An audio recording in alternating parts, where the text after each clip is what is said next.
The world of dance is often seen as a space for creativity, passion, and mentorship, but in some instances, those trusted with nurturing young talent have exploited their power for dark purposes.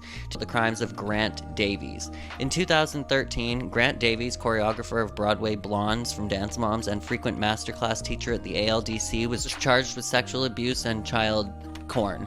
He had a total of 9 victims that have come forward to testify. It wasn't until 2016 that he was officially convicted and sentenced to 24 years in prison. He would essentially groom his students and obtain naked pictures of them, touch them, and send them very inappropriate text messages. His victims were all very young girls and boys around 10 to 14. When his victims would avoid his advances, he would reprimand them and ignore them during class as punishment. If the victims wanted him to stop, he would threaten them with violence. He would find and try to befriend mothers of little dancers in order to gain enough trust to be with their children. These are pictures of this sick man with the girls. These pictures were taken only 4 to 5 weeks before one dancer came out about his abuse.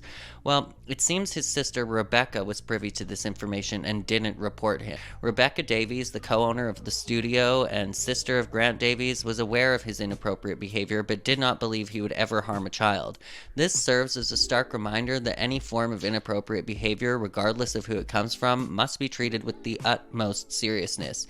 It should always be documented, investigated, and reported, following your local reporting protocols. Whether the person involved is male or female, young or old, or even someone you know and trust, it is crucial to understand that inappropriate behavior is never acceptable.